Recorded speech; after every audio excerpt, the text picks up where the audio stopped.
to work on the farm. So they kept their sons home, and then they sent their daughters off to get educated in universities in the city. And now the daughters are in the university, and they won't marry a poor farmer man. So they've got this disconnect between their populations is pushing their fertility rate down. Right. And you know, also they've seen lots of poor children in very bad situations, so they don't want their that has much less to do with it than female hypergamy.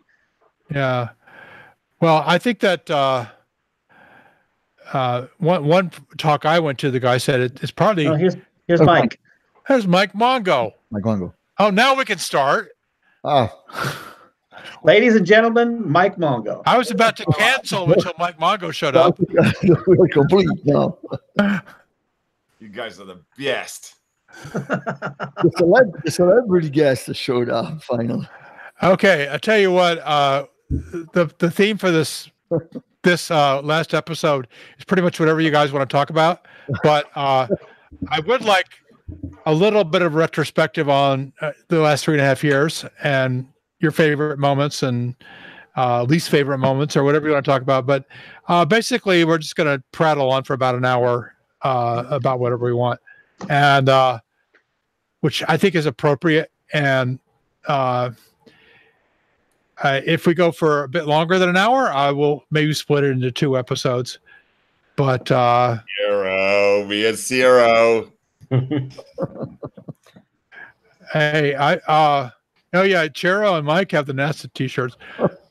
Now, Chiro and I actually work for NASA, right? Chiro, you're over in the Cape right now, aren't you? Yeah. Well, yeah. I'm a contractor. Well, me too. I mean, most of us are. Yeah.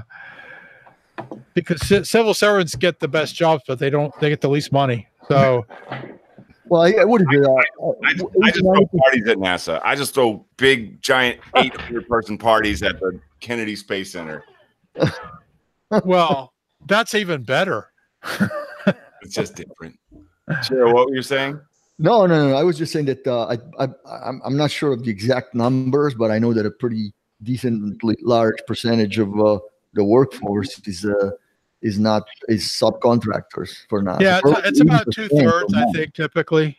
Yeah, 75%, 80%, something. And nearly all the touch labor is contractors. Yeah. And nearly all the management is civil servants. Yeah. So, you know, it varies depending on, you know, level of responsibility. But I've always preferred to be a contractor, but I have been tempted a couple times to go the other way. Yeah. Because you do get the plum jobs. You go the other way, Paul?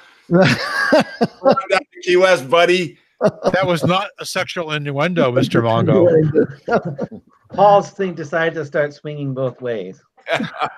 That's a great thing. What a great final episode. It leaves so much more.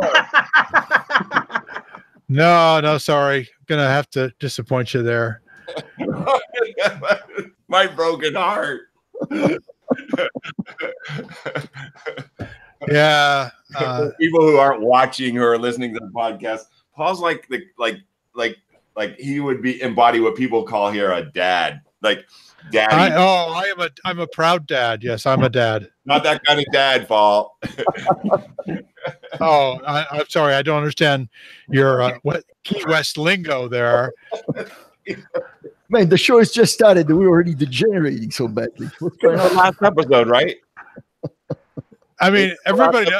Is it really the last episode?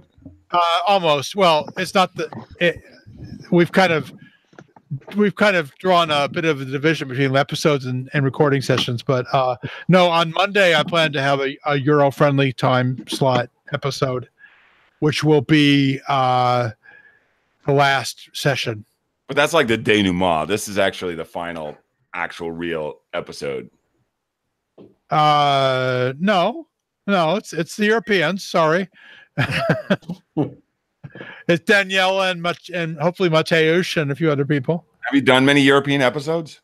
No, I have tried many times to have them at a time that was friendly for the people in Europe, but Have we ever done Yes. Yes, we have done. but I've not done many. I do them basically on my holiday Mondays, and I do them at a time like it's evening in Europe and afternoon here, and I sometimes have good response, but mostly not. But with people like Daniela and Mateusz, I don't want them to have to get up at 3 a.m. To do a podcast episode. So I try to schedule a time where they can do it. So it's really a bonus final episode. No, it's the final episode. I hear you. I know it's your show, and like speaking as the person whose not show it is, it's the bonus final episode. It's all of our show, Mike. This is the public participation podcast.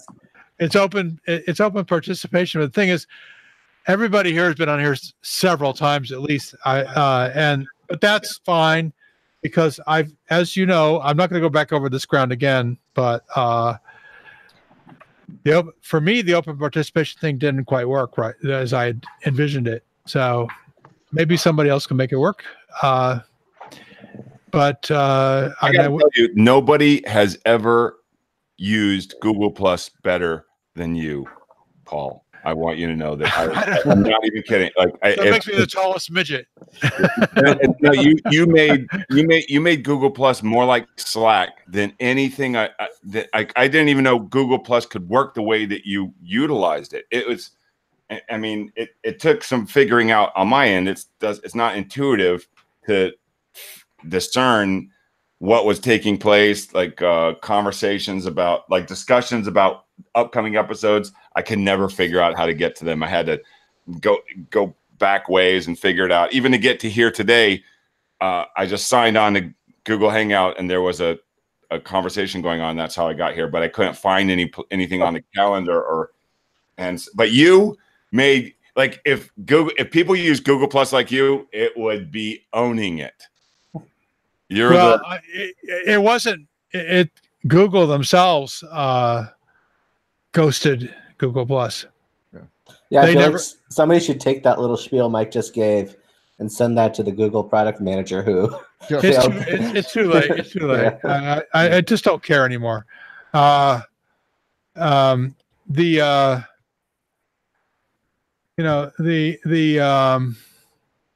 Wow, you're like a Google Plus social media manager. You're like, I would put that on my LinkedIn page. Like you're one of the few people that could actually say that. But that's not the kind of job I want. It's got a 2-month countdown until it disappears, right? Well, the problem with is I don't think Google was ever that committed to Google Plus. It was kind of like this bright idea they had one afternoon, and because they are trillionaires, they just said, well, let's do it. And then, but they never really had their heart and soul in it. And so it's going away. And that is not a surprise. Well, the majority of Google products are disposable. I mean, let's face it. I mean, well, they do cancel a lot of products. Yes. In the history of Google, there's only been a few that they consider, the key products that they keep alive. But how many? I cannot even count anymore how many products they've launched and destroyed. Gmail is still with us, and Google Docs is still with us, and a few other things. But you guys remember Google Reader? Oh yeah. Yeah. I loved it so much, and they broke my heart. Do you guys remember Buzz? Wave, Google Buzz. Yeah, there's been a lot of. But there was, there was,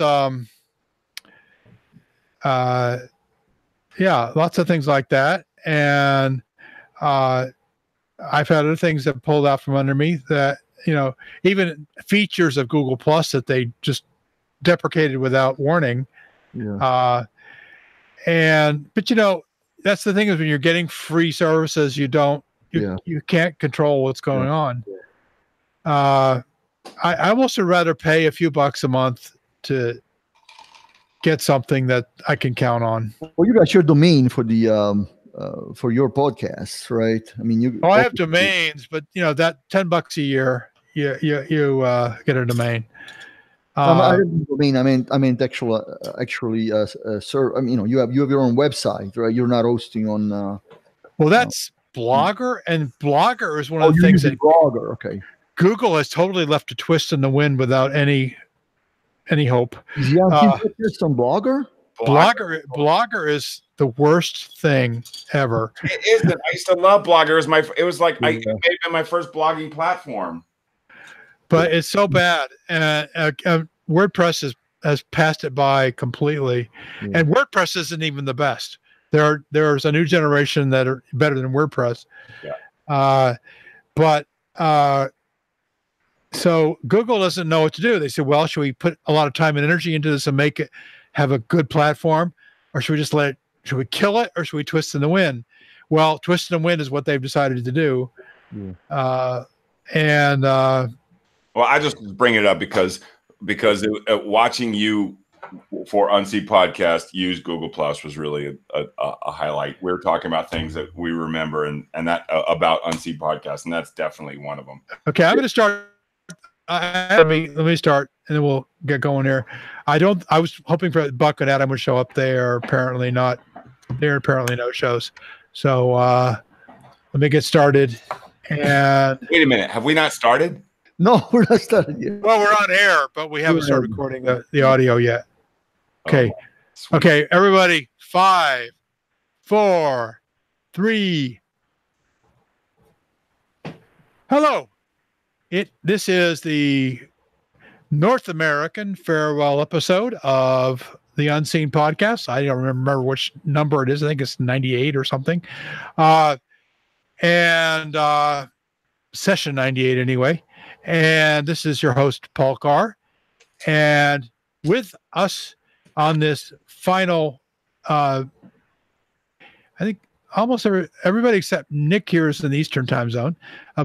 So Nick Nielsen.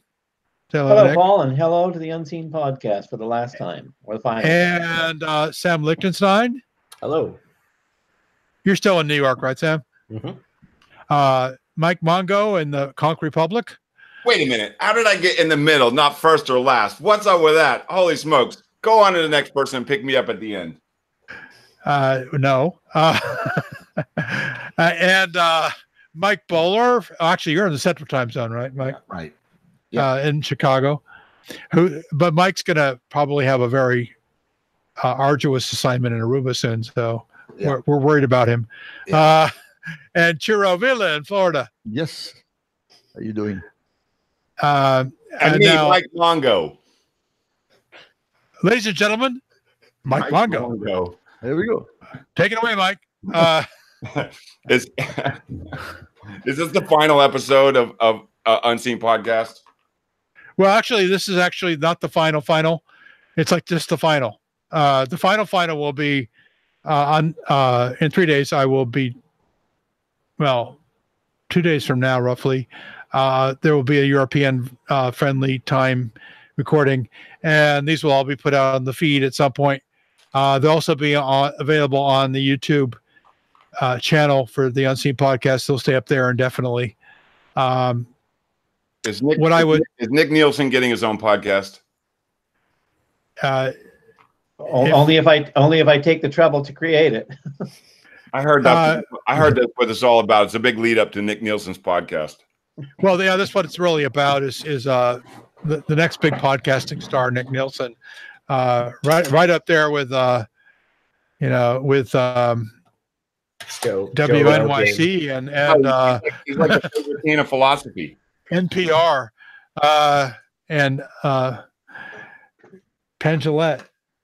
Do you remember a book from the late 80s or early 90s called America, What Went Wrong? It was written by a couple of economists, and they were actually given a television show. I heard an interview with the guys because they lost their television show because they were just too boring. Yes, the one critic said of the film that he gets so outraged at one time he raises one eyebrow. That would be the story of my podcast. It would not be able to capture the you had to go all audio so they can't see your expression. But no, the Freakonomics podcast is doing phenomenally well, by the way. You do Freakonomics? The Freakonomics podcast. That's your podcast? Not my podcast. No, of course not. It's on WNYC. but it's actually it does very well in terms of listenership. It's one of the top podcasts. Nick, what would your podcast be called? Grand Strategy, The View from Oregon, presumably. I vote Geopolycraticus. Geopolycraticus, yeah. No, not snappy enough. I'll let my production manager choose. Nice. You're gonna need a brand manager. They're all the rage now. or as a coming after the Unseen podcast, it could be it could be called the Unheard podcast. Well, no, the Unseen podcast is also the Unheard podcast. The Unheard podcast. Well, we got about 70,000 downloads, so I guess we're not totally unheard. But great job, actually, Paul. But and by the way, we're going to keep the feed up for as long as possible, and it's going to cost me only $5 a month, so I figure I'll do it until I retire, in which case I won't have the money and I'll take it down. But that'll be several years from now because my kids are not in college yet. So and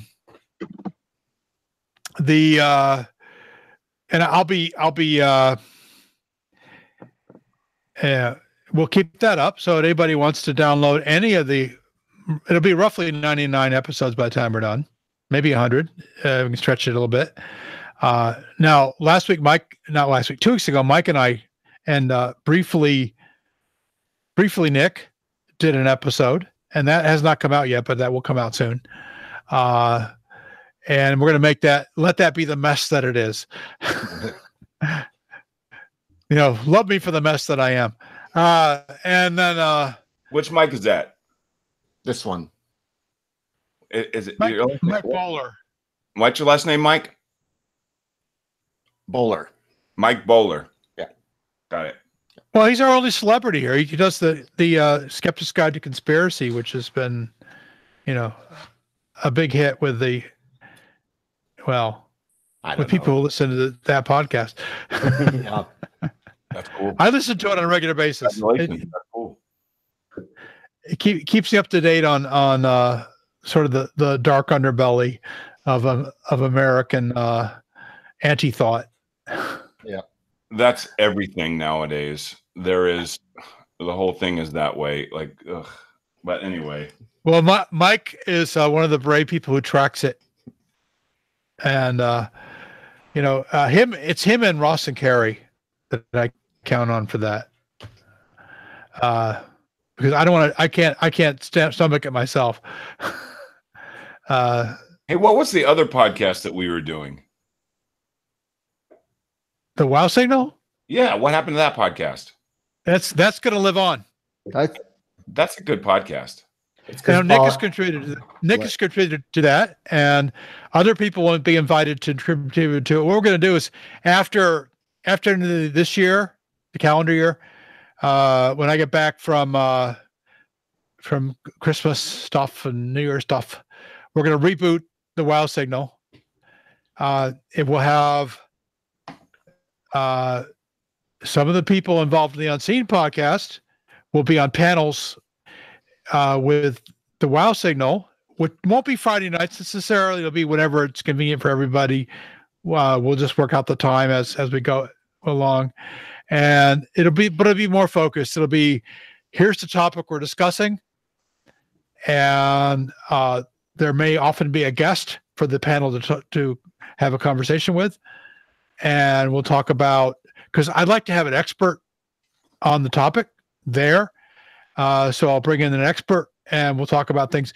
One of the things that came up quite recently, in fact, Chiro posted it today, I think it was in the Google Plus group, was is evolution constrained to move along certain fairly unified lines, or could evolution be anything, whatever? Right. I mean, if you ran the tape of Earth back again, would you get the same biosphere? Or would you get a very different one? And some biologists are saying, hey, if we did that, there's a lot of constraints, and we might end up with actually very similar living things. Not exactly the same, but we'd have similar ones. We'd have similar groups of animals and plants and fungi and so forth. Mike and other people, and the more traditional view, which is espoused by Stephen Jay Gould many years ago, was that if you ran the tape back again, you'd get a completely different result. Some of that comes from Gould's early interpretation of the Burgess Shale, which is, there's been a lot of paleontologists who have gone back to the Burgess Shale and shown how some of the things he presents as being truly weird stuff that didn't get any foothold in the biosphere are actually more closely related to us than we thought they were. Yeah. It's interesting to note there's another writer who has worked on this topic before this most recent paper that Shiro posted the link to, and that's Simon Conway Morris.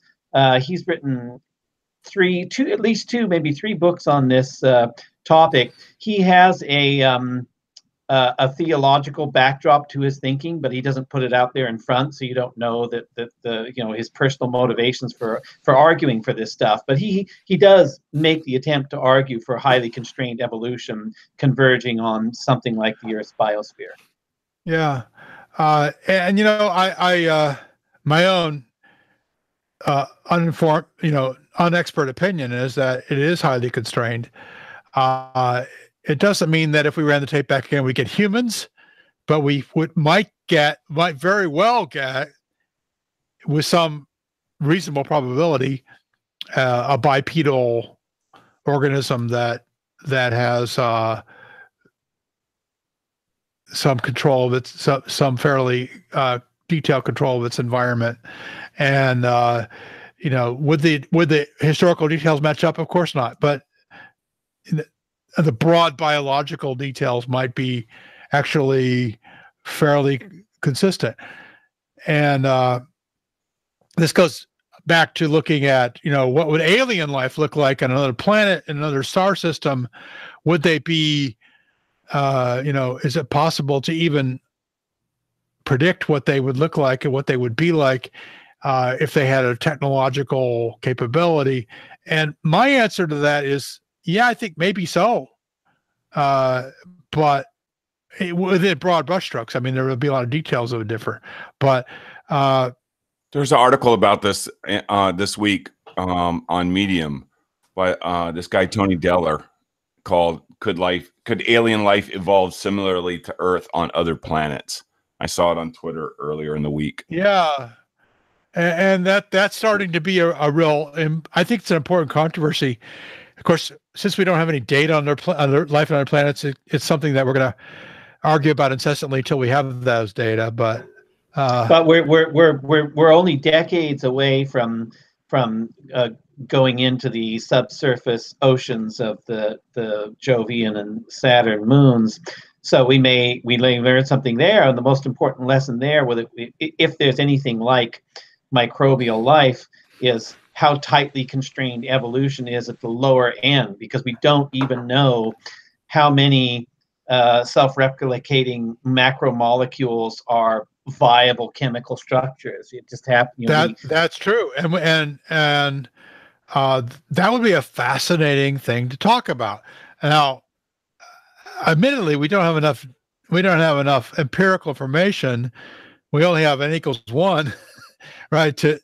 But there has been the discussion for many years now of the shadow biosphere, that because what we have on Earth right now, the microbial life we know about on Earth is a tiny fraction of what's really out there. We might actually discover something here on Earth that has a different biochemistry altogether, because what we know about a lot about are the things that we can actually culture in a lab. There's a whole bunch of stuff under the sea that we haven't cataloged, haven't identified, don't understand the behavior of, or the biochemistry of. So, and this is something Paul Davies wrote about quite a few years ago in his book, The Eerie Silence. And he cites a number of interesting papers in that book too. Yeah, the shadow biosphere, as he calls it, and that might exist. And if it does exist, it could answer it could give us some real insight, because if you just count living things, nearly all of them are microbes. So it's interesting. So that's something we might address on the new WoW signal. There's whole lot of other things. There's SETI is moving into a new era, I feel, with the square kilometer array coming online soon, and the Breakthrough Listen program, and even possibly the U.S. government might invest a little money in SETI. It's not clear that will happen yet, but maybe an administration or two down the line that might happen. So I'm pretty optimistic about having lots to talk about on that show. And we'll talk about any number of things that I know a lot of people that have been on the Unseen podcast panels are interested in. And so a lot of the people that have been on the Unseen podcast panels will be invited to participate in the WoW Signal panels. And exactly how we do that is I haven't worked out in detail. Sometimes we'll just have a whole show that's just the panel talking, just like we do on the Unseen podcast.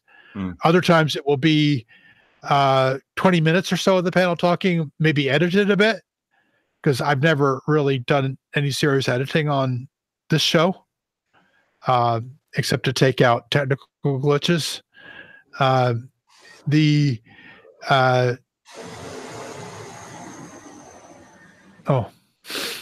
Sorry. And sorry. Key West vacationers. Oh yeah. That came from Key West, virtue of the Air National Guard, I think. But anyway, the whole idea is that it would be somewhat like the Unseen podcast, but it'd be more containerized a bit. It would have guided by a dictatorial firm hand from Paul. I'm not going to use the word dictatorial, but a firm hand, yes. And maybe some editing to cut out things that are not germane to the main topic. Or do you prefer authoritarian? Dun dun dun. I know it's unpopular, but I think I'm an authoritarian. No, I don't prefer that. Actually, that's become a dirty word to me. What about nationalist? Nationalist, no. If you like war, you like nationalism. Otherwise, no. I don't like war. What is it good for? Absolutely nothing. Although it does spur good developments in rocketry. Okay, well, and war is a conflict resolution mechanism for conflicts that can be settled in no other way. Wow. See? Oh, actually, I think that was usually the first choice of a lot of people. Right.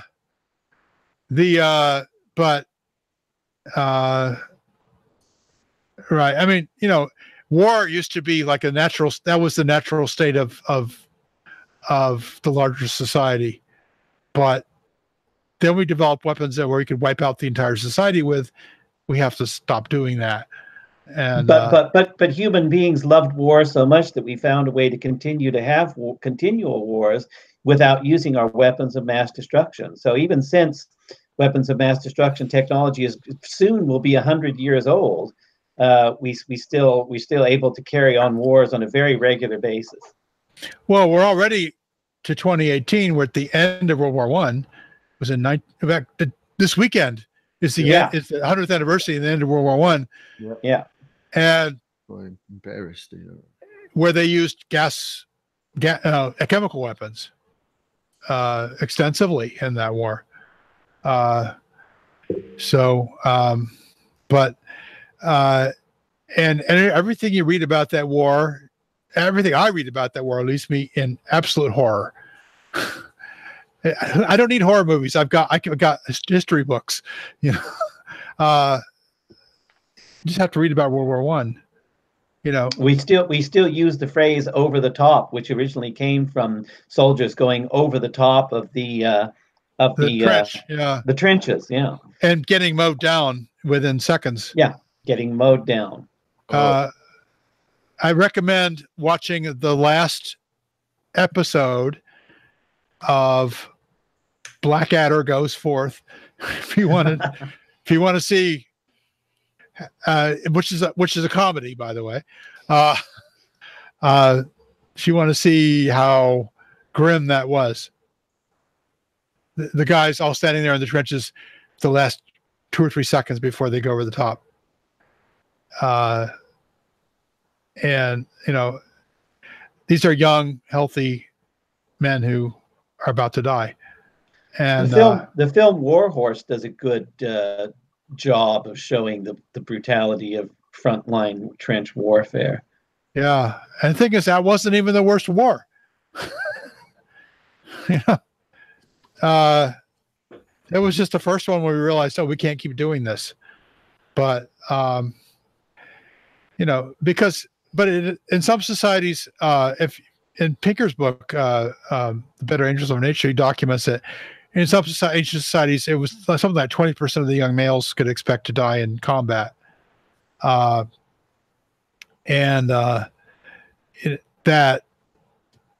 number has actually gone down over the last 50, 60 years. But this podcast needs Adderall. Adderall? Yeah. What does Adderall do? I don't, bring me up to date. Isn't it for ADD? No, well, it's used. Well, actually, it's the hacker drug they used to stay awake all week. All basically week. speed, Nick. Yeah. Oh, okay. Cool. It's a hacker drug. Speed for spurgs. What's a spurv? A spurg. It's a way of. Oh, gosh. It's an uncomplimentary way of referring to people with Asperger's. Yeah, but okay, so like, did no one here? No, it doesn't work for Asperger's. It just works for ADHD. Yeah, did no one here grow up on Ritalin? I think that was no. That was before my time. I'm too old for that. I'm not too old for it, but I was in the minority and was never prescribed that. Wow, I was definitely a Ritalin kid. Well, you know, Ritalin is actually one of the more benign drugs, but I won't go into the details, but it's so funny because I was talking about ADD and I was talking about how like we just go off on these random tangents and then how it moves. No, I've been diagnosed as ADHD, and I'm proud of that. But I think, you know, whatever you are, you have to, you know. My son the other day said he saw a picture of me, my senior picture, and he said, "You were such a nerd in high school." I said, "Yeah, but I was a proud nerd." You know, and I was. You are what you is. You is what you am. And I was a proud nerd, and whatever kind of neural existence you have, that you have to take that as, you got to own it, right? The new title for the Unseen podcast is The History of the Universe in 15 minutes. At a shot, 15 minutes at a time. Did you guys know that Fraser Cain has a new book out? Oh, he does? Yeah. Fraser Cain, who, by the way, was a guest on the Unseen podcast. He was. It was so cool. It was actually, that was a high point for me. That was so, I mean, it was like, wow, Fraser Cain's here. That's so cool. Well, Dr. Pamela Gay was on the show. Yeah, I think that was even more of a high point for me. Yeah. Here's his new book. I mean, he sent it to me. It's The Universe Today: Ultimate Guide to Viewing the Cosmos, and it's a new guide for amateur astronomers. Nice. It is. David Dickinson. I know him. He was a regular on some of the original Hangouts. when they first started the hangouts and Fraser was doing the astronomy hangouts and everything. Yeah, a group of people. Fraser Cain is awesome. Like that's one of those people that isn't really into it for the celebrityhood and just he's really into it for the science and space specifically. And but isn't he more or less making a living at it? No, he's making a great living. Like I remember when I just fell in love with him as a vlogger or whatever it was called, and just watching his YouTube videos, like this guy is amazing. Like I could just watch this, and I have. And then he got into podcasting. I don't know if that was, or I just picked up on it. And then you can just download those podcasts and just roll with them. Right. Yeah. Well, and of course, Pamela Gay was a big part of that. Yeah, and Pamela Gay. And then I mean, it just gets better and better. So I get to work with students all the time, as everybody knows, and talk. And I constantly get questions about astronomy. So when he messaged me and said, "Can I send you my new book?" and I said, "Sure." I had no idea what it was about, and I don't know if you know this, but there's a revolution in astronomy right now.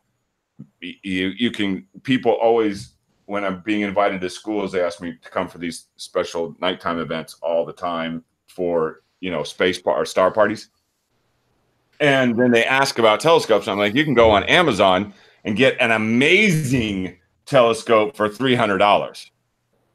Like a flat out unbelievable telescope for $300. One that you can look at Saturn really clearly with. And this covers a lot of that. And then I was just blown away. And he was here on the Unseen Podcast. Yep. Yeah, he was. And that was a good show. We talked mostly about how he came to where he could, where he was from, in terms of a science podcaster or a space podcaster. There are other people I know who are, we had Jake Robbins on, who does the We Martians podcast, which is really good. Jake is totally into Mars, and he focuses on that. But he also does another thing called Off Nominal with Anthony Colangelo. Anthony's a rocket podcaster, and his podcast is called Nico. If you get a chance to check that out, I think it's quite good.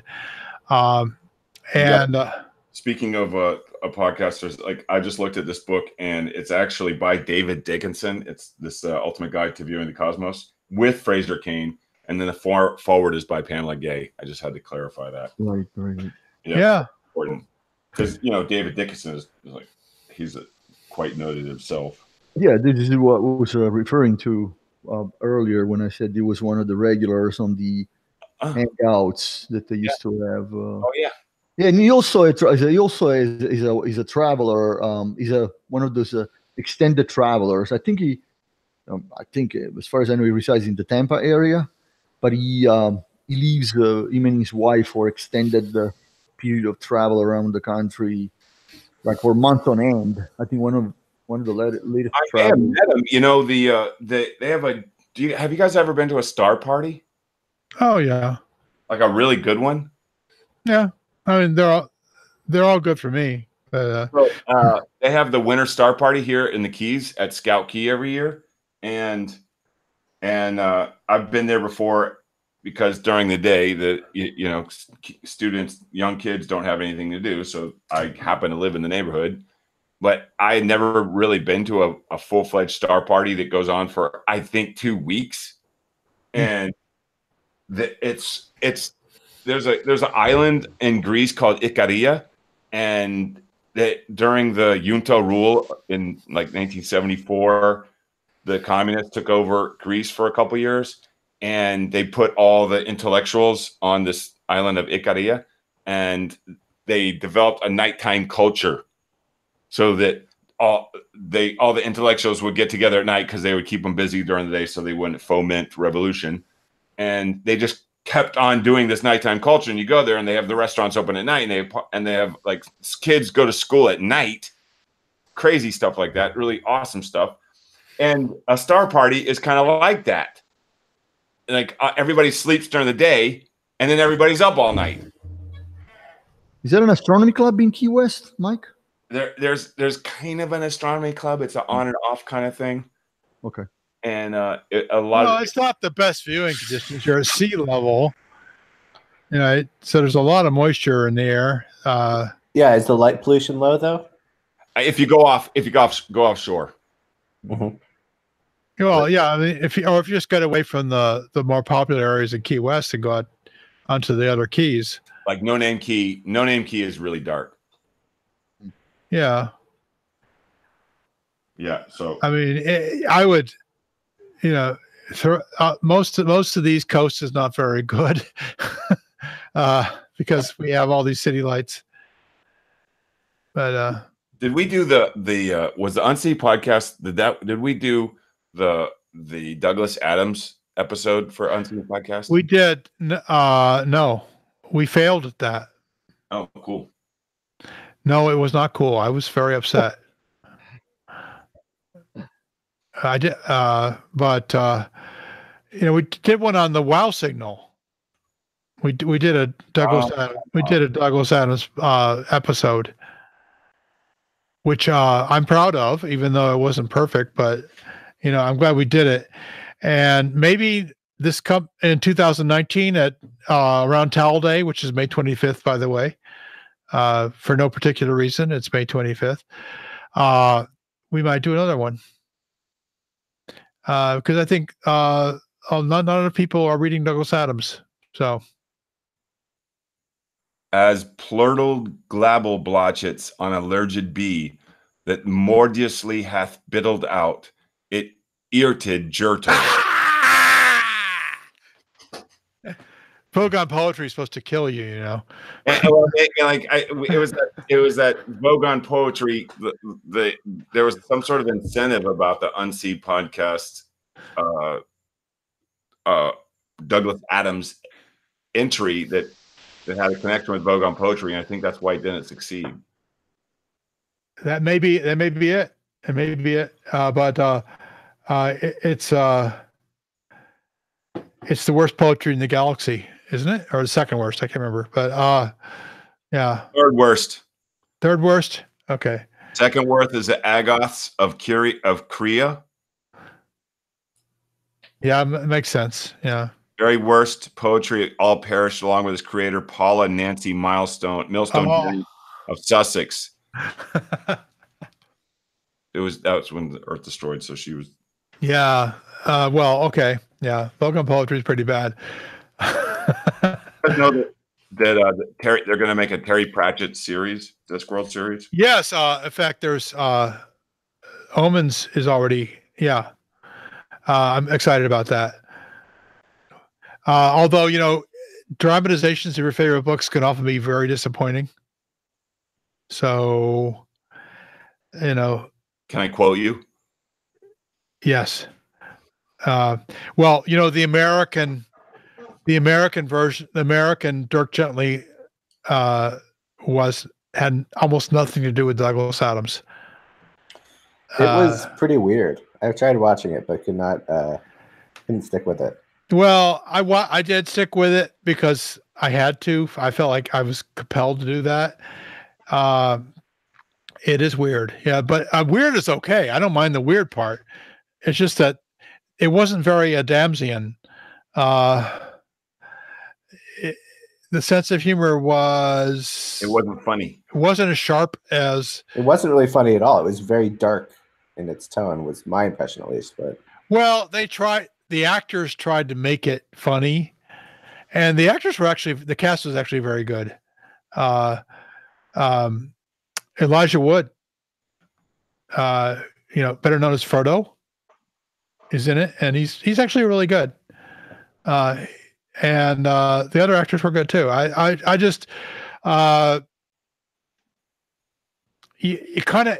realized very early on I'm going to have to abandon this as being really a Dirk Gently series and just being something on its own merits.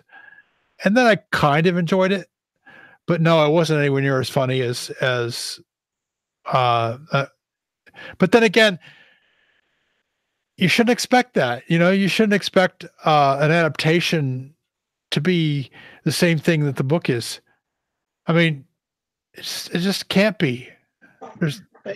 And you have to have a writer who knows what they're doing and knows that cinema is a different medium than writing. I think one of the reasons that the Harry Potter movies were cinematic failures, which in my opinion they were, is because J.K. Rowling just had too much power over it, and there's a lot of detail in it that never should have been in a movie. So, Well, I thought the first Harry Potter movie was actually pretty good.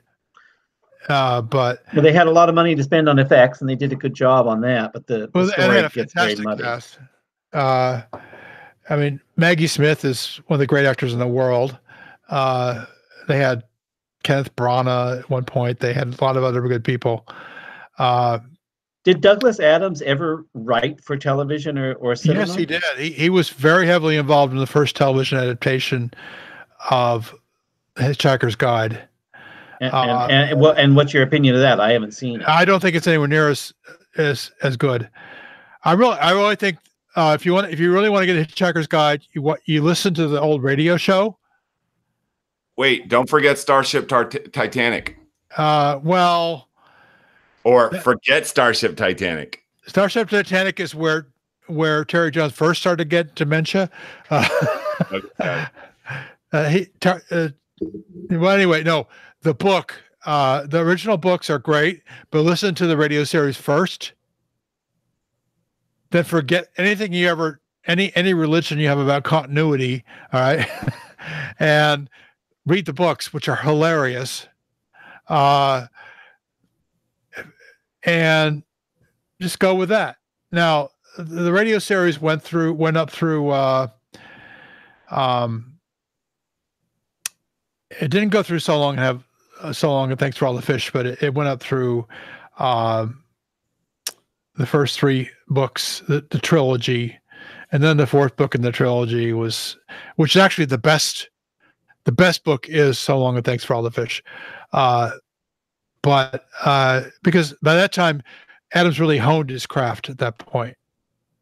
And also, if you really want Douglas Adams, the young Douglas Adams, really firing on all cylinders, watch the Doctor Who episodes that he edited.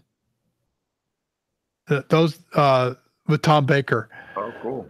I'm just looking at his Wikipedia page. He has writing credits for those, actually. But he was more an editor? Well, he wrote some scripts for Doctor Who, but he became the script editor for many others, and he put his own jokes into those scripts. So Tom Baker got to do a lot of funny stuff that was not in the original story, and because Douglas Adams wrote it in, and but Adams was apparently working in television is extremely stressful, and he just couldn't handle it, so he had to give it that up after a while, because just so many episodes have to come out, and they have to come out now. He didn't. Do you think that in general do audiences appreciate movies that are based on books? The ones that have read the books appreciate more, or the ones that have never read books appreciate more watching a movie that was based on some literature? I thought a good example of this recently was Annihilation. Did you guys see that one? Mm-hmm. Based on these very weird science fiction books by Jeff Vandermeer about kind of evolution gone wrong kind of scenario. What years are we speaking of? The books came out in the early 2000s, and the movie came out last year. Oh, recent. Okay. But the movie just is totally different from the books, and it just embraces that it's in a new medium. And I think the original author was a co-writer on the screenplay. And just sort of. Well, I had not read The Martian, and I saw the movie. I thought the movie was incredibly entertaining. Probably, you could nitpick it to death if you want to, but the movie was really entertaining. So it does. I think it kind of, if you read the book, you're thinking, okay, where's that section of the book that's my favorite? When's it going to come up? And it never comes up. And you go, oh, well, screw that. But if you haven't read the book, then the movie's probably better for you. would that apply for every circumstance? I don't know. But if a book can cram so much more detail in than a movie ever can. If you read a book, you have some expectations that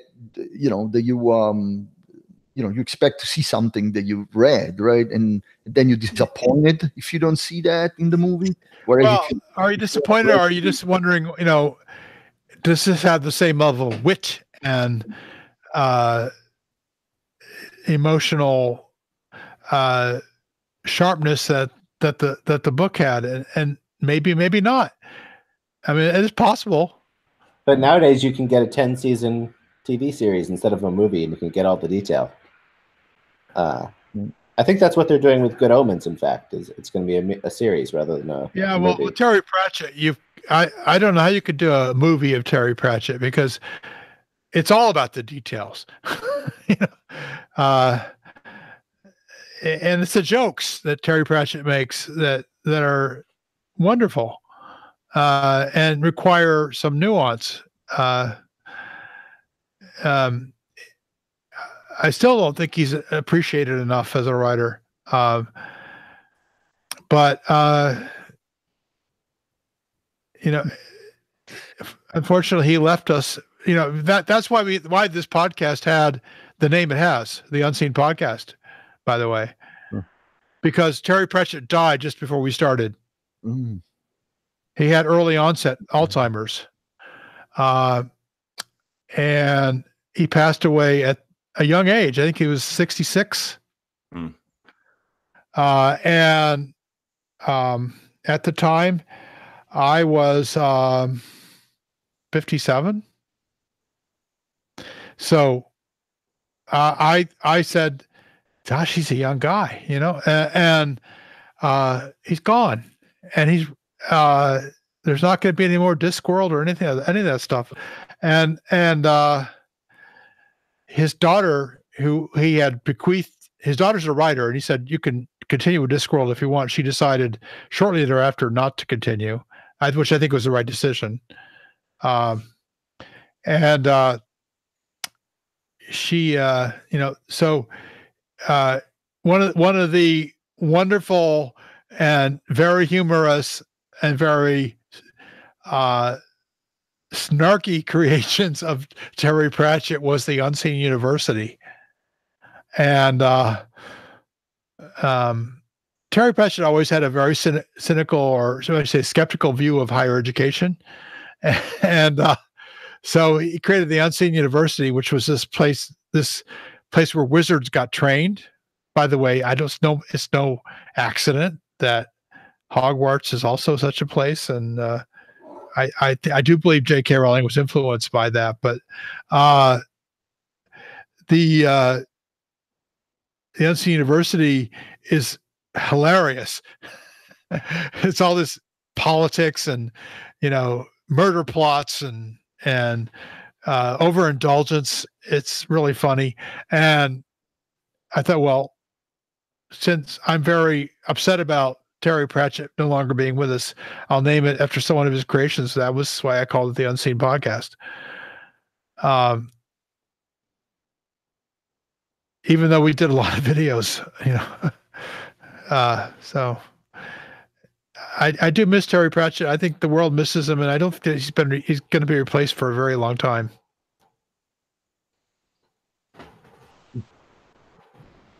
Wow, that was solemn. But I was talking about hilarity, Mike. So we can add the Unseen University to the list of fictional institutions of higher education. I don't know if anybody's compiled a list, but I've been thinking about this recently. Medfield College in several early Disney movies, the first two Flubber movies and the Computer Wore Tennis Shoe movies. The Sneaker Wore Tennis Shoes, yeah. The Computer Wore Tennis Shoes, yeah. Yeah, that's the Medfield College. And then, of course, in Lovecraft story, there's Miskatonic University. Well, you see, but the Unseen University had taller towers.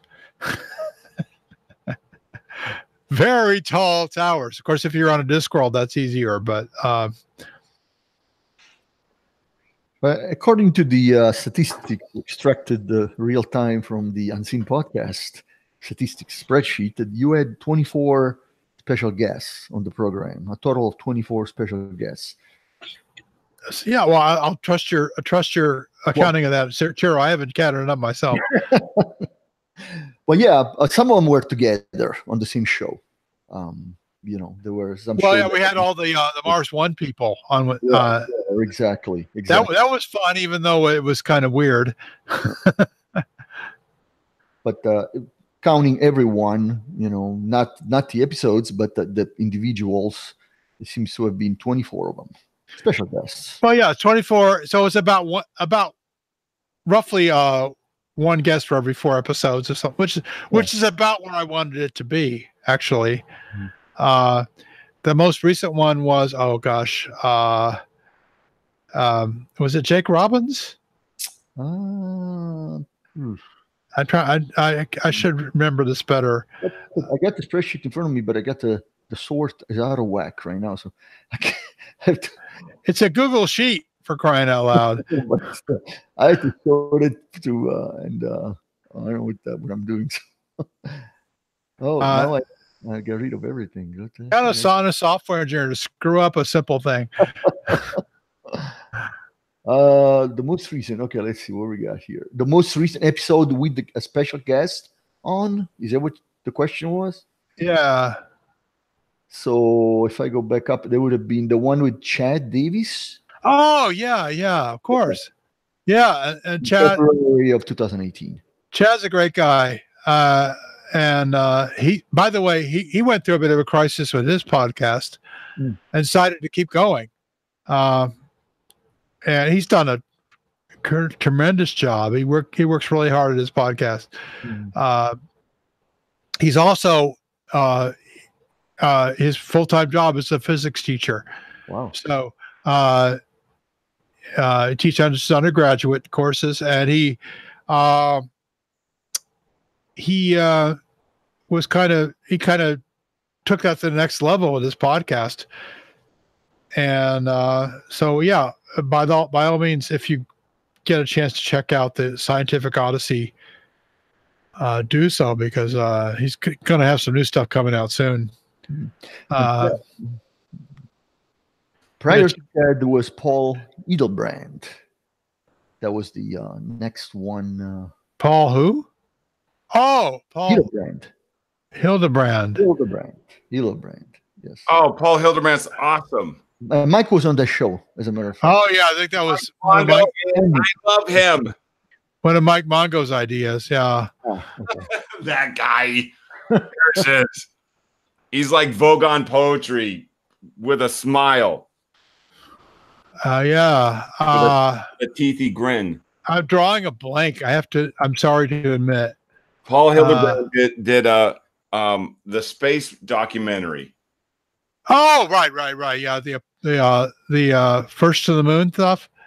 Yeah, there was that one, and there was was it Back to the Moon? No, it was hold on, coming up. First to the Moon and Fight for Space. First to the Moon and Fight for Space. Yeah, he's done some good stuff. Yeah.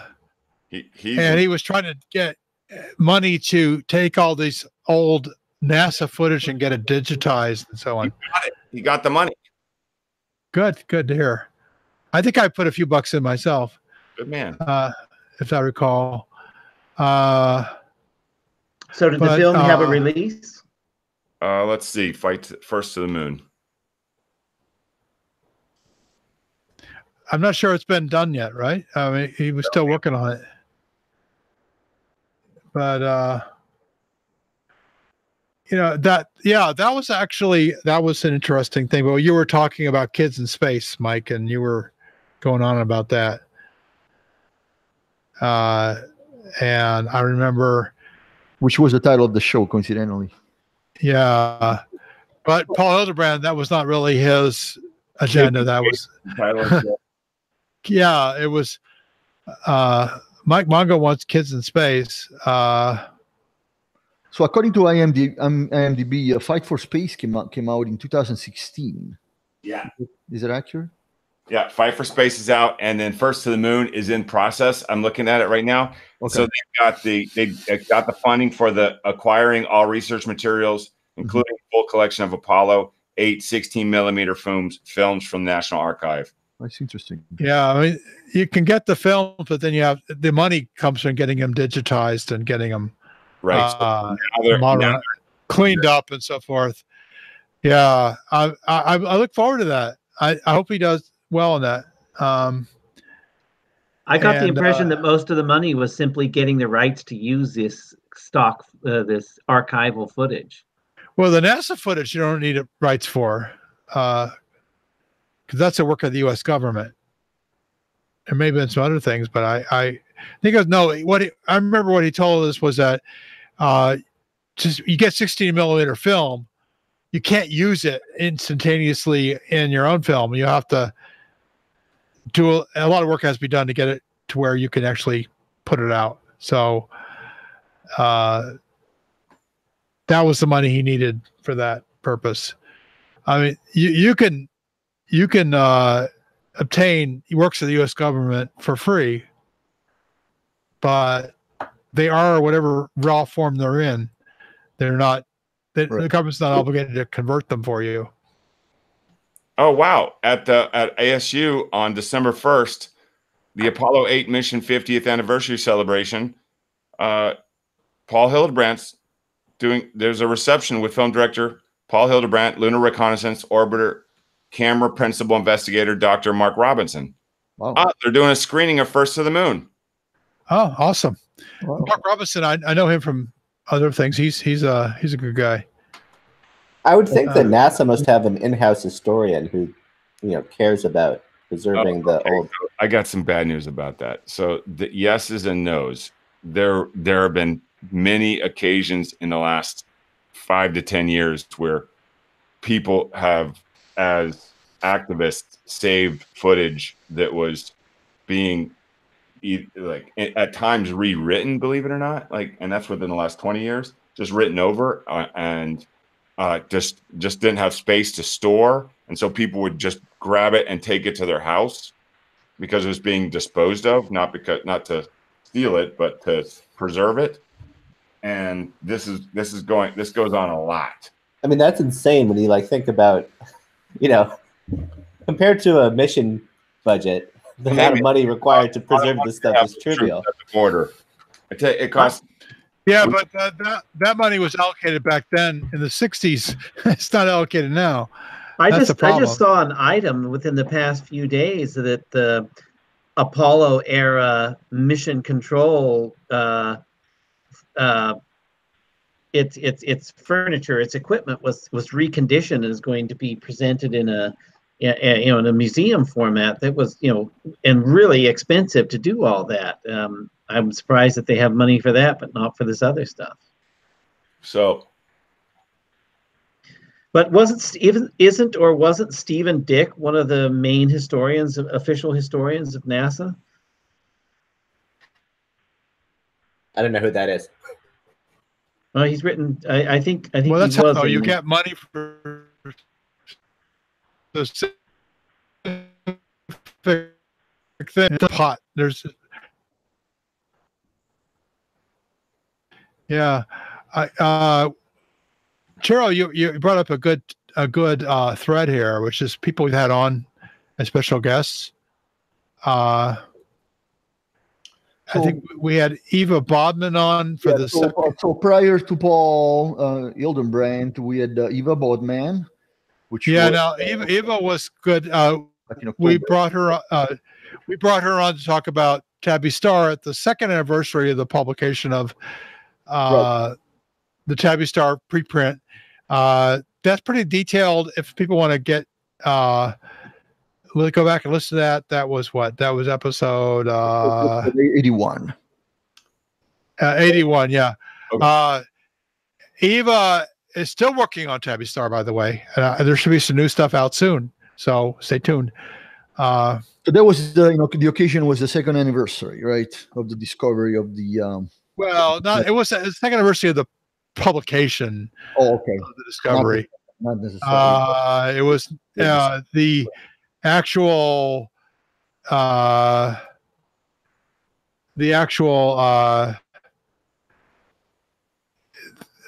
start. Humanity's been observing that star since 1890s, but the detailed observation took place in Kepler 2009, 2013, and then Tabby Boyajian came in and said, "Let's fund a observation of the star," which is still going on, by the way, and with relatively cheap telescopes. That was right before, and she was right before Jake Robbins. Yes, which I already talked about. We Martians. Jake is still doing the We Martians podcast, and I would recommend that. He's a good guy. And then Fraser Cain we've already talked about Fraser Cain extensively on episode 75. Right. Now, this is a little more obscure. Madison Campbell. Well, Madison Campbell, wasn't she specialist in virology? Yeah, she was. Yeah, she's a graduate. I don't know if she's done with. I think she's still working on her PhD in virology, and she's really interested in sort of microbes in space. And I haven't really caught up with her lately, but people probably recall her as a really slender, redheaded I watched that. young lady who was on our. It's good to have young people on the show, but actually the one before that we had Morgan Irons, who's also very, very young. Right. And her dad, Lee Irons, the show before that. So and all that was about Mars. They do extremely fascinating work, by the way. I followed them quite a bit as far as with the. Now Morgan and her dad could not tell us a whole lot about what they were working on because they had proprietary stuff going on. Yeah. If I was to continue this podcast, and maybe we'll do this anyway, we'll get Morgan back, and I'm sure Morgan is now in graduate school, and she's I'm not sure where the business is going on that. It's still going. I think they're trying to get something up there at some point. Yeah, that's true of about 10,000. I mean, I think the first step is some sort of orbital experiments, but right at the mercy of Mr. Musk. Now, the one before that was Jack Brewer on our Halloween podcast for 2016. Yep. And Jack, we talked about alien abductions, and Jack is a big skeptic of the whole alien abduction phenomenon, but we talked about that, and that was fun. Yeah, I wasn't.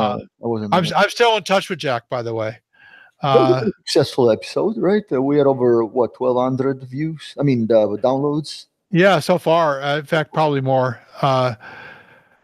These download numbers are I'm not updating that up frequently. So, and then we went. I think it was Adam. It was Adam who wanted us to have Morgan Renberg on. Yeah. He was the. He's like a young planetary scientist. Yeah, I know Morgan personally. I mean, via social media, but I know him well. He's one of the co-moderators of the space community, which I happen to co-own with Fraser and with Dr. Taylor as well. Morgan, that was kind of more of an educational episode, but I always said that this was not a didactic podcast. This was not a classroom, but every once in a while we have somebody on who just wants to educate, and that's okay. Well, he's very specialized. His specialties is Saturn in the rings, and as far as I know, anyway. But we threw a lot of stuff at him, and he handled it pretty well. Oh, he's extremely smart. He's super And then back earlier in 2016, we had Bob Novell on. I think that was Mateusz's idea. I think, wasn't it? Yeah. Mike was on that episode. Mike Bowler was on the episode as well. Yeah, Bob Novell, for those that don't remember, is with the Skeptic's Guide to the Universe, which is a very successful podcast with three brothers, the three Novella brothers, and a couple other people, and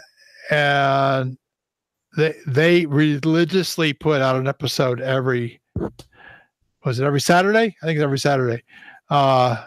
It's on my feed. I have it on my app. I have to say I don't listen to every episode, but every once I'll always look at the what the subject matter is and decide whether or not I want to listen to it. But I used to listen to it every week. And there is a big community built. What they've successfully done is they built a community and they've gotten a lot of engagement around their podcast. A lot of that has to do with the talent of Bob's big brother, Steve, who is brilliant. And Steve is actually the host and the main guy behind the podcast. But Bob was fun to talk to. I enjoyed that.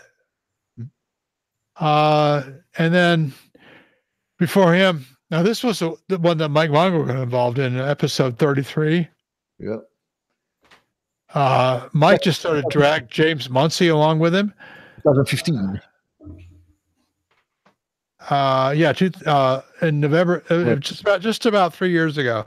Yeah. James Muncy, who was a space lawyer. I know nothing about the guy, but I thought it was a fun conversation. He's in the game. He's at a lot of the space science conferences. He's a frequent speaker, and he's one of the legislation guys that everybody. Well, anytime anyone's putting together some legislation having to do with space rights, somebody's going to be communicating with James Muncy. Yeah, well, I mean, I have to admit, I don't keep a close ear on that world. Maybe I should, but it's important, very important. And this was just after a new law had come out talking about exploitation of space resources. We're still kind of at the early stages of that. And by the way, I just heard last week that Planetary Resources was bought out, and they're kind of in a low ebb right now. They got bought by a cryptocurrency thing. Yeah. Something weird like that. I was a little dismayed by the news. Yeah, so was I.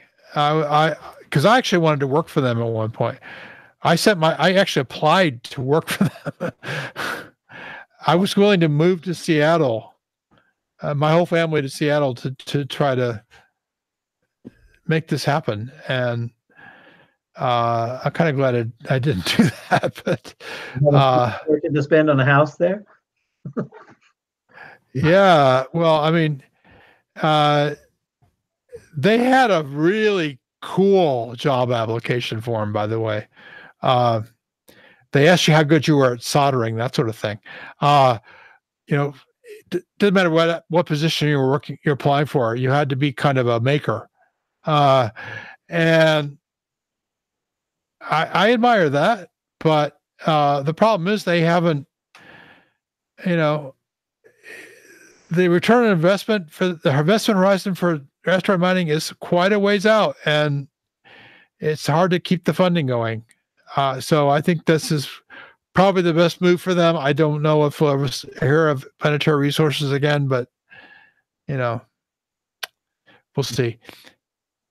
Now on episode 31, we had that was another Halloween episode. It was on in October of 2015. That was a fun one. I remember James hosted it, so I could be drunk and and crack what and just shoot what. I miss James. Yeah, he's an Okie. James, I'm in regular touch with online, but James has a job that keeps him extremely busy. So, and he's got 2 young boys at home. So, I'm sympathetic to him not being around very much. Yeah. And I think he's probably a great dad, and because he, Probably is. for Halloween, his son, one of his sons wanted to go as a Dungeons and Dragons character, and James handmade every part of the costume. Wow. So kudos. But we had some people from some ghost and paranormal podcasts on there, and we talked about cryptids. But James has his own episode. He's on a podcast. He has the Red Dirt Skeptics, but they have been struggling to get episodes out for the same reasons that I just mentioned. You have 2 little boys in your house. You're not going to have time for much else. You guys, did you see Raphael?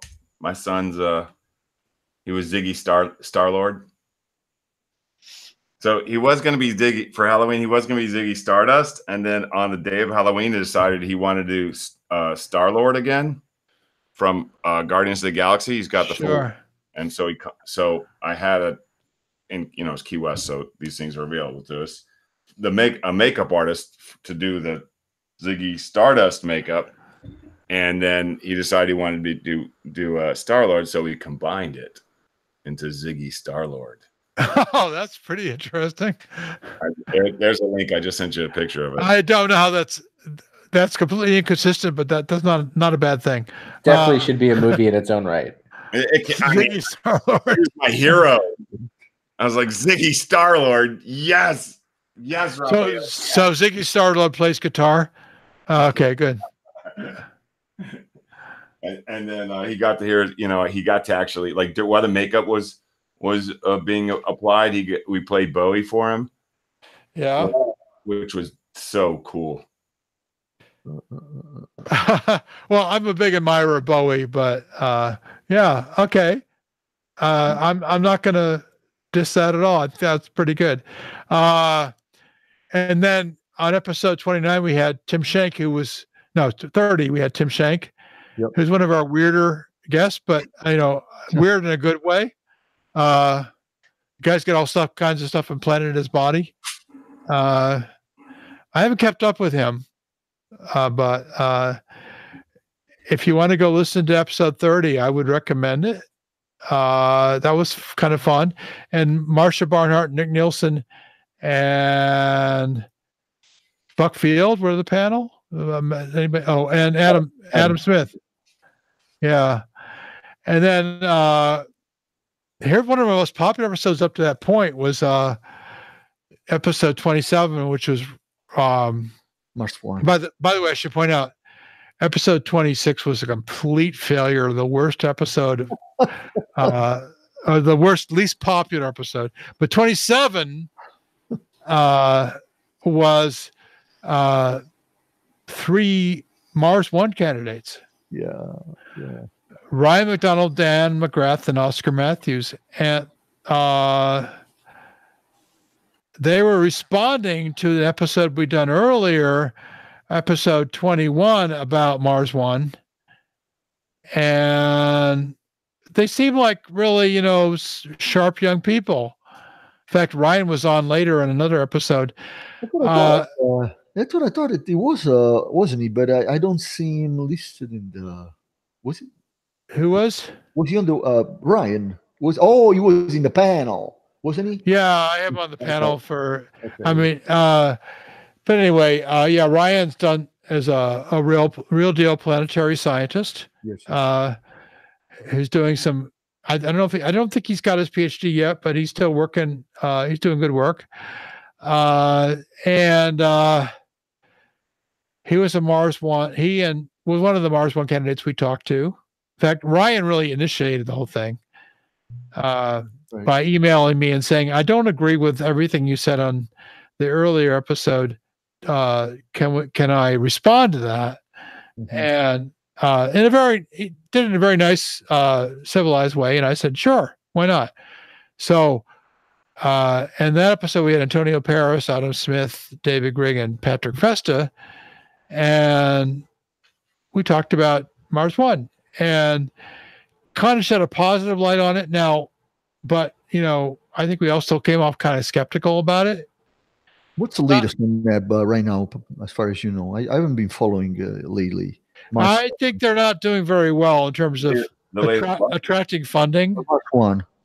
What's the latest on Mars One? Mars One. Yep. Yeah. I think it's more like Mars Zero now. But all the plans for the documentary. I mean, not the documentary. What were they going to do? A reality show to fund themselves? Remember? Yeah. A reality show would be about 3 orders of magnitude less funding than they needed. Yeah. So even if it was highly successful. So and the problem with reality shows is they're not reality. So they didn't have a good plan for getting all the money. And at this point, I think they basically are. They're in a state of limbo, right? Like they're zombies. It's a zombie idea. Mm-hmm. I mean, it was a brave one, but it was not going to happen because there was just not enough billionaires behind it. They still have 95,000 followers on Twitter, and the guy Bas Lansdorp tweeted on November 3rd about being an event in New Zealand.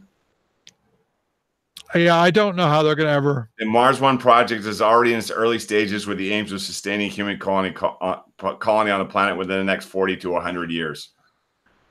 At least 100 individuals have been selected as potential candidates to form part of the experiment. Well, that was where they were in 2015, though. This is November 1st. That's what it said right here. They got frozen. Well, I think they all sounded. The 3 people we talked to were all sounded like they could do it, right? But the problem is the challenges of making that happen cannot be done without a very large expenditure of cash, and that's just not forthcoming. So they had a pretty large amount of publicity back then, didn't they? They got more publicity than they got money. They got plenty of money. Remember, it was $75 a hit at least to do it. Yeah, not enough. They had like 200,000. Yeah, and the problem is that they were pretty dependent upon SpaceX to make it happen, but SpaceX has their own plans for going to Mars. So I think that 78,000 sign up for one-way mission to Mars. Yeah. Well, that doesn't surprise me at all. I mean, if I were a young person, I would sign up for that too. Yeah, I mean, you still had to pay. I would still pay. But, this is for people who, and I've heard other interviews with other people who were signed up for it. Even a married lady who said, okay, if I get it, my marriage is over, but that my husband is supportive of that. And because he didn't want to go. So that's fine. But the problem is that the resources required to do this very difficult thing are not small. They are very, very large. They're well within the reach of current modern society in terms of the amount of investment, but in terms of is that investment being directed towards Mars? It's not, by and large. So they need billions, and they don't have billions. They need many billions, not just. And there are other people out there who actually have billions and are spending it on different stuff and not spending. Well, I mean, they've spent people like Jeff In Bezos has spent billions already on developing the technology to get there, but he's only partway there. I mean, Jeff And he's Bezos is the richest man in the world, and he spent billions of his own money, and he's only got a little bit of what he needs to get to Mars. $6 billion. And Lansdorp has established a new business arm which will sell exclusive rights to broadcast footage of the mission. Yeah, that'll raise about 1/10 of 1% of the money they need. If they're lucky. So, Okay, let's move on to episode 20, which was Pamela Gay. And the panel we had Adam Smith, Ciro Villa, Mateusz Macias, and Antonio Paris. that's super cool. Now, Ciro, I'm sure you remember this one. This was a really good one. Yeah, that was a very good episode. Actually, I'm kind of almost a little surprised it only garnered 409 downloads, but that I guess it doesn't mean anything. Well, yeah, downloads aren't the only gauge, but I mean, right. Pamela, she was really honest with us about her anxieties about getting funding, right? And Yeah. she wanted to talk. What she wanted to talk about primarily was her citizen science initiatives. Dr. Gay is brilliant. I really admire Dr. Gay. I've admired her for a long time. She's very technologically oriented, and she was one of the first people, to my knowledge, that actually did the stuff in Second Life. Second Life, the virtual world, right? She actually created, did virtual speeches, if you want, with her virtual persona, with her avatar, right there on Second Life.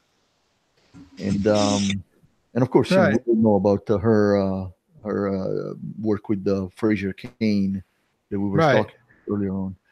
But now, what her most of her working day is taken up with the citizen science stuff. Oh yeah, right? She's extremely involved with Quest. Is one of her. Yeah, and she's done. And at the time in August of 2015, she expressed a lot of anxiety about getting funding for that. Yeah. And a few months later, she actually did get funding. So that kept her going. Which I'm very pleased about that.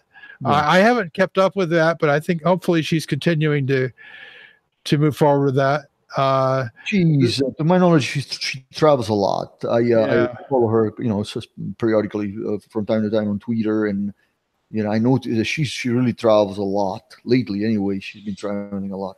She was involved early on with Galaxy Zoo, and then she moved. And that was part of her. So this whole she's one of the real leaders in the whole citizen science movement. So absolutely, she's one of the big names there.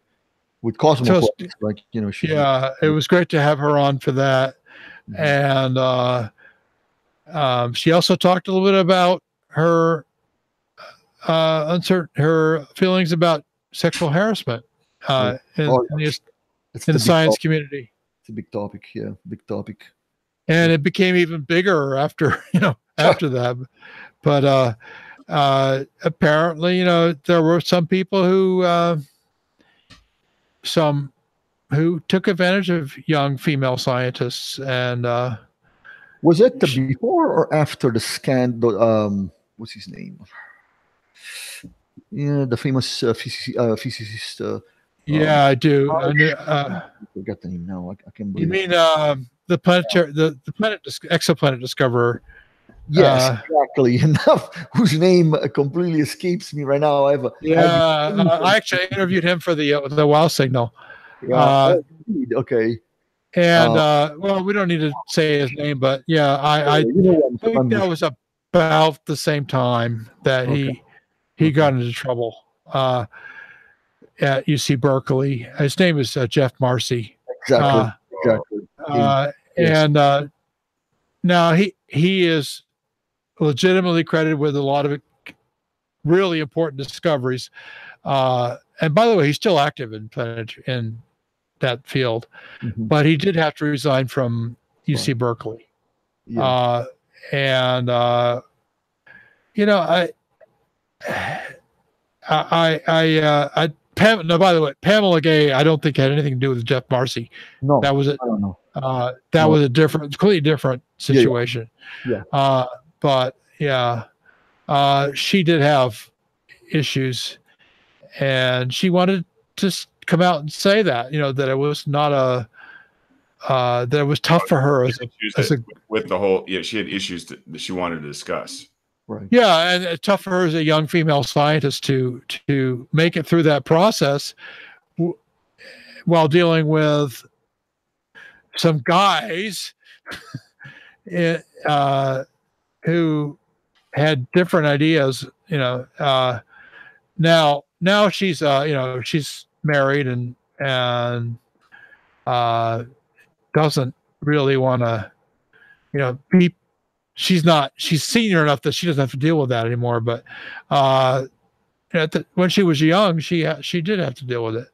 I mean, it makes me sick to my stomach. I'm incensed right now. I work with SED students for the exploration and development of space. I get to work with young people who are just so enthusiastic and so excited about careers in space and science.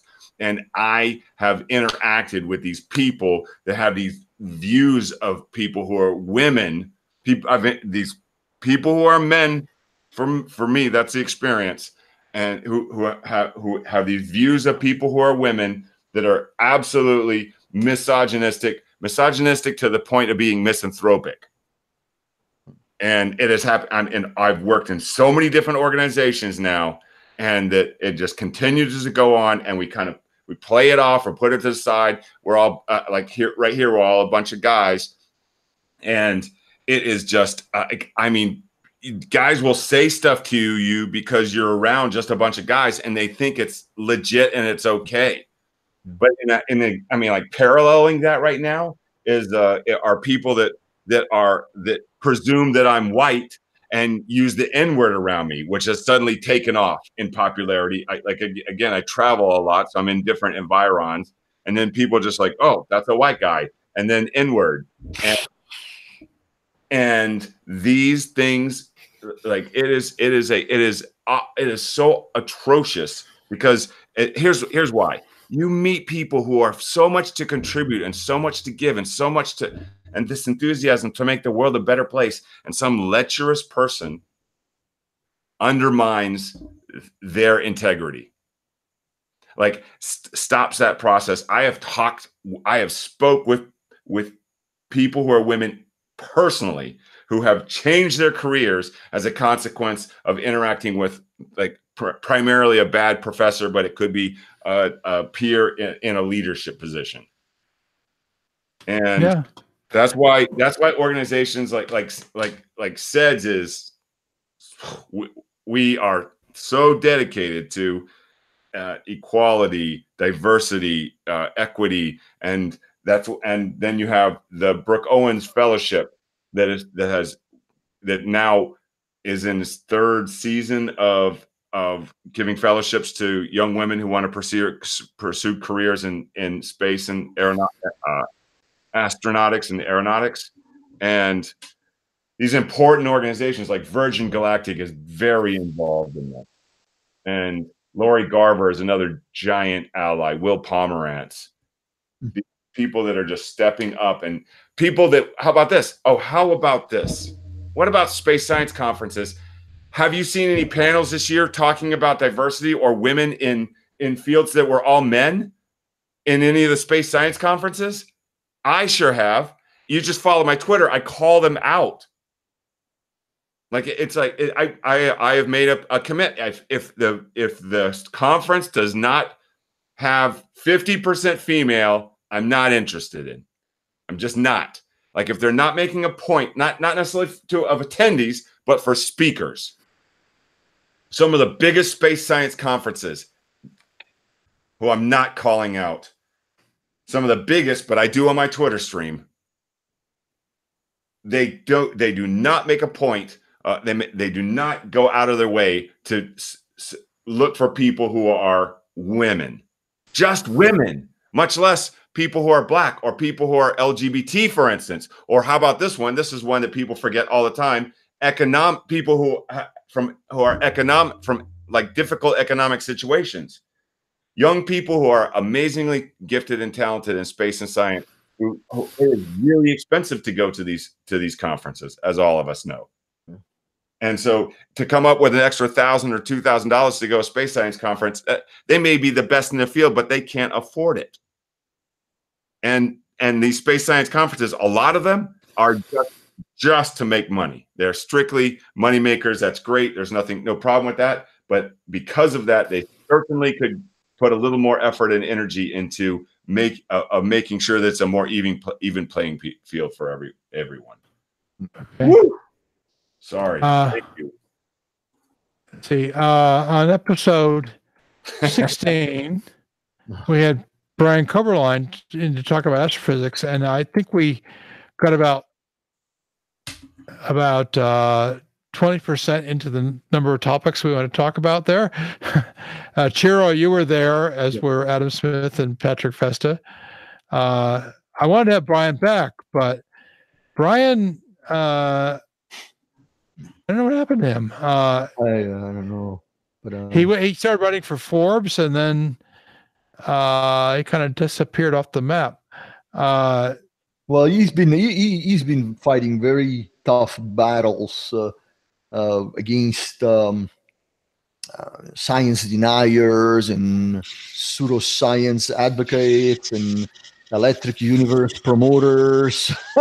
Oh my God, those people! Oh yeah, there's year-long threads on his blog of him fighting people, Well, I have to admit, I have to admit, I haven't followed him closely. He's been attacked a lot by the electric universe crowd, for the most part. Oh, that's unfortunate. But somebody's got to do it, but you got to choose your battles too. yeah, well, I mean, I think he chose his battles. Now, I think he still teaches at the University of Rochester, doesn't he? As far as I know. Yeah. But, he was pretty good at explaining astrophysics topics, and He's a smart person. I never got to everybody I wanted on that. Like, what guy's name? Rhys Taylor, Dr. Rhys Taylor, yes. Yeah, Rhys Taylor. He's good. He was at SETI. He was, I'm sorry, not SETI. He was at the Arecibo for a period of time, but yeah. We never got him on, but I wish we had. The other one was Evan Siegel. Yes. Yeah. Oh man, Dr. Siegel. Yeah, he's good. He's very good at explaining. I mean, he's very opinionated. He writes a lot. That guy is so prolific. He writes articles after articles on Forbes magazine. He's got his own blog, and he appears on shows on TV and stuff. And yeah, he's very energetic. I like him. He's very opinionated, but that's good. I like the opinionated stuff. Let's see. He's also very thorough in his explanations, though. His articles are very, very, very detailed. Yeah, I wish we'd had him on at least one more time. I mean, Brian, but Evan Siegel would have been a great guest too. Yeah. Part of the problem with the Unseen podcast, since we were doing everything on Friday nights almost, that was not great for everybody. So, with Wow Signal Live or whatever it is we end up calling it, we'll have more flexible hours and days, and so hopefully get more people on. An episode.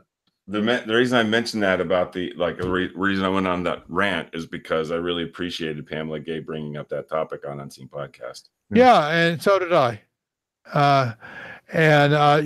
She was speaking from authentic experience and firsthand experience.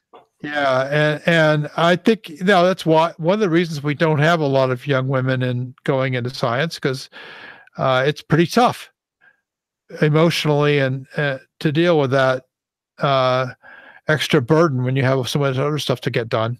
Already you have to fight against the stigma to begin with, because we all know that there's still stigma that women cannot, right, Mike? Women cannot do this. Cannot do that. A lot of people, and the people put that out there are often people in positions of authority. Exactly. So, Yes. so they have to face that right off the bat. That's right off the bat, and then on top of that, you have to fight against the harassment that comes from. I'm biking on the street today in Key West, and it's hot. It's 80-something degrees. There's some woman's walking down the street. She's in shorts. She's walking down the street, and as a van passes by with two guys in it, and they give her this honk honk, and like. It took me a second to figure out what was going on here. It was like, whoa, like that's such a drag. Mm.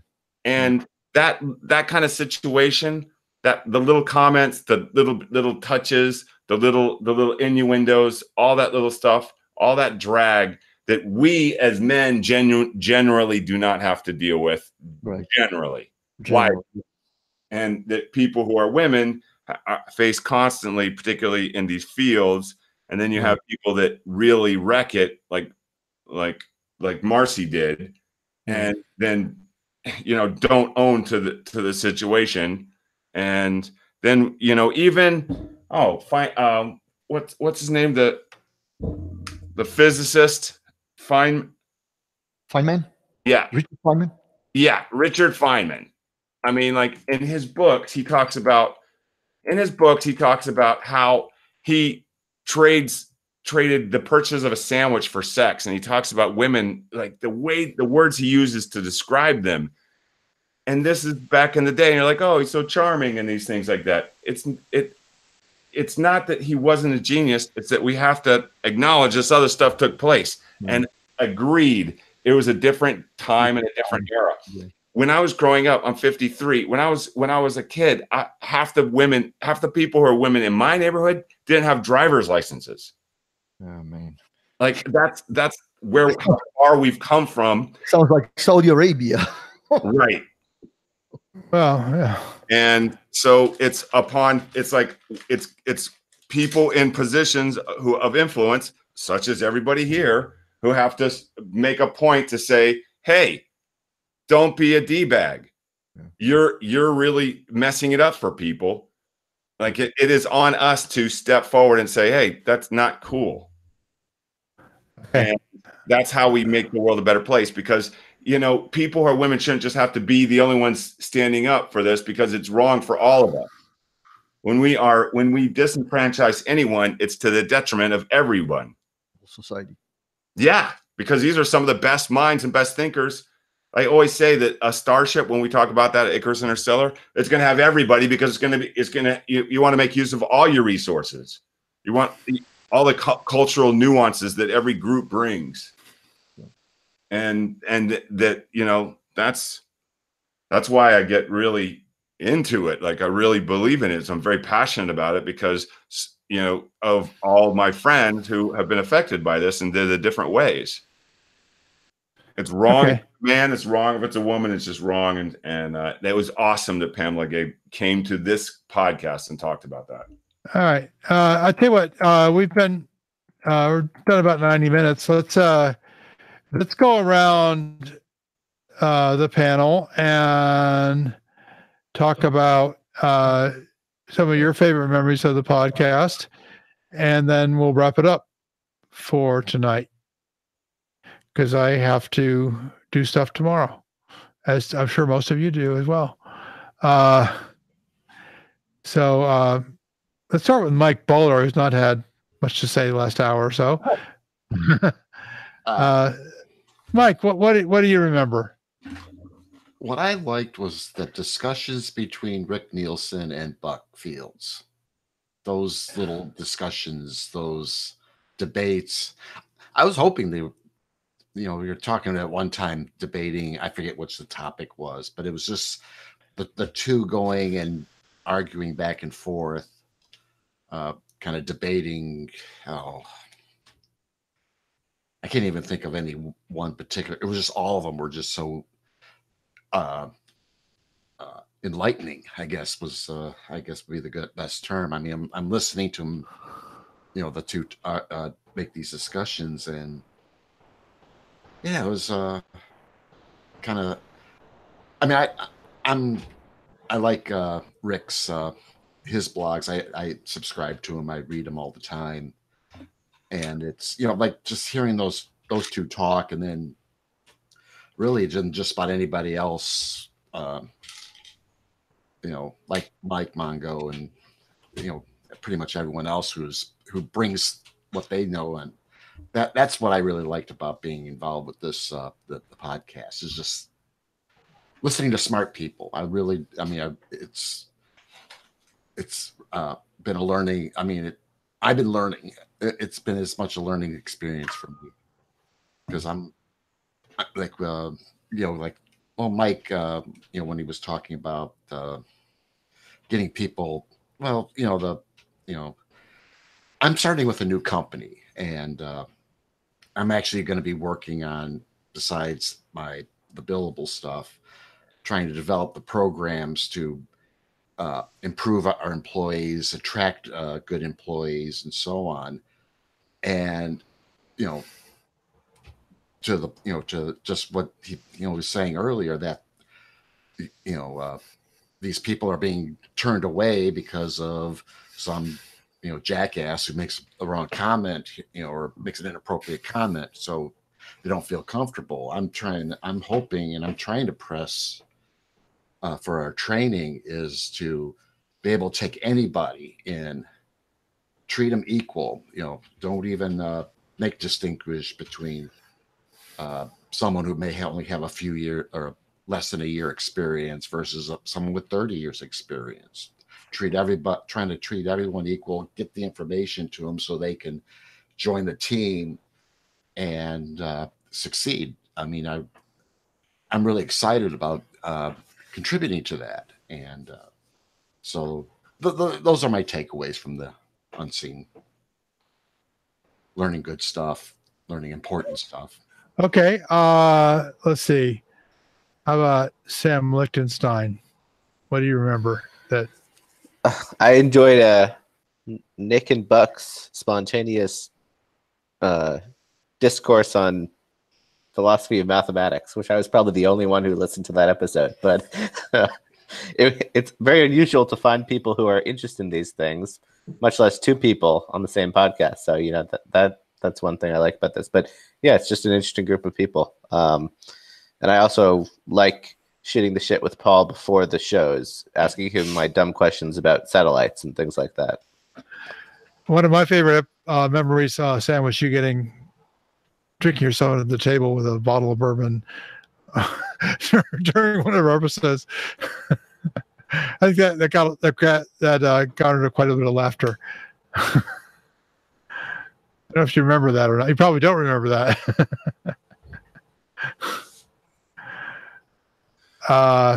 Okay. How about you, Chiro?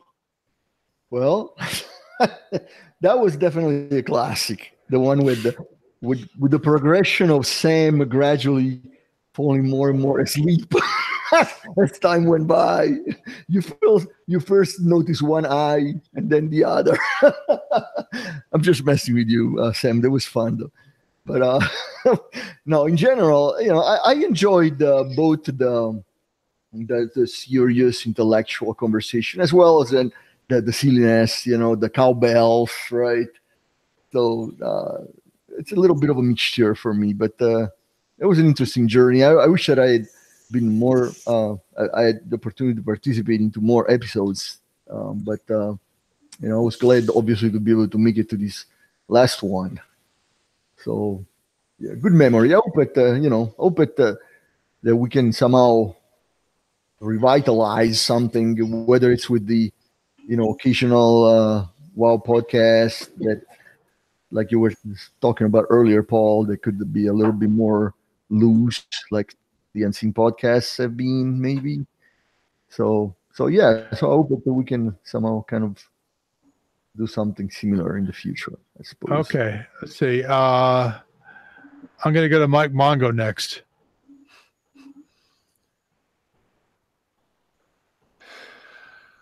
Well. Okay. Thank you, Mike.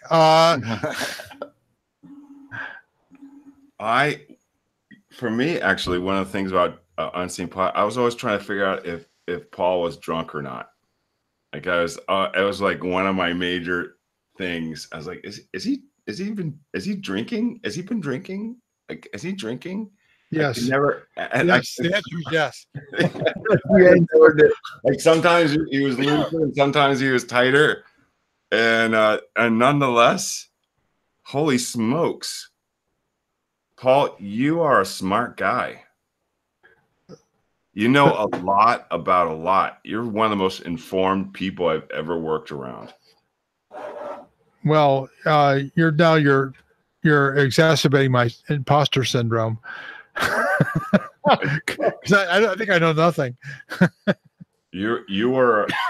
I like how you're sort of the dad of the show. You kept it on the rails, Paul Carr, and you let us talk about pretty much anything. I never felt criticized or censored. I've always felt respected, and I left every episode that I was on smarter than when I arrived, for sure. Well, if you'd listened to all, if you've been involved in all 97 episodes, you'd be a genius by now. There's now natural limitations here that I'm working with. Now, the person who's been in the most episodes other than myself is Nick Nielsen, so I'll let Nick go last. Thanks, Paul. Yeah, I would like to memorialize these years of great conversations and learning a lot from everybody we talked to here and the guests that I missed a lot of the high profile guests, but I'd like to go back to the very first episode where we had Ben Tippett of the Titanium Physicist podcast. And that was right off the bat, that was a good experience in the first episode. And I didn't know who Ben Tippett was at the time, but later on I went and looked up some of his papers, and he wrote some quite funny and amusing papers on the humorous boundaries of physics. One in particular that plays off an idea in Lovecraft and other stuff. So it was great, and I really appreciated the opportunity to participate in so many episodes. Yeah. By the way, Ben's still doing that podcast, and although it's been not as many episodes lately, but he's still doing it, and pretty much the same old Ben. Okay, well, I'm gonna have the last word because, damn it, I'm in charge here, and people like me. But I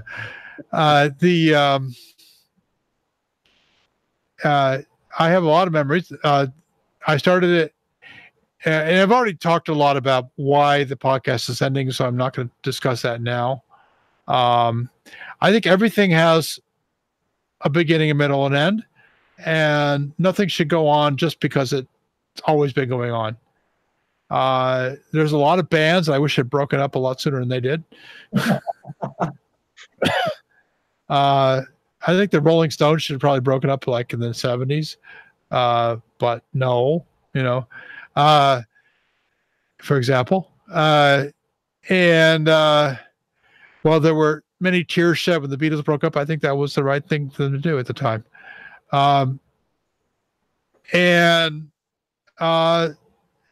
So we're breaking up this band. There's going to be a new band, which I can't promise will be a better band, but it'll be different. That's all I can say. It'll be different. I'm not giving up podcasting. I'm just giving up the Unseen podcast, and for reasons that we've already been over many times. So I'm not going to rehash that. But if you want to continue listening to this kind of discussion, subscribe to the Wow Signal podcast. And what we're doing essentially is spinning this one back in. So we're not really killing the Unseen podcast. We're just spinning it back in to its original parent podcast.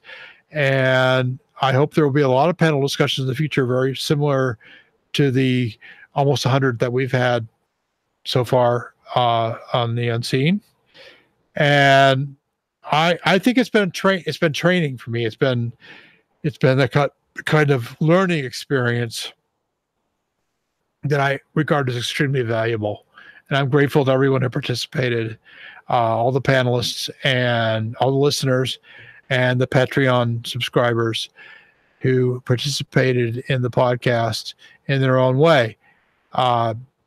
We never got the engagement that we'd hoped for from the listener community, and maybe there's a way to do that still, and we're going to try to keep that happening. And so stay tuned, and there will be more coming. The topics that I'm really fascinated by, which are things like, is there other life in the universe? And if so, is it trying to communicate with us? And the very cutting edge frontiers of science, including some of the crazier ideas, which are probably wrong, but still are interesting. And the human future in the solar system. And I hope I live to see most of that or some of that. And while I do live, I'm going to try to keep you aware, my listeners aware of what's where that cutting edge is and where that discussion is, where that conversation is that's going on. And I hope you'll participate.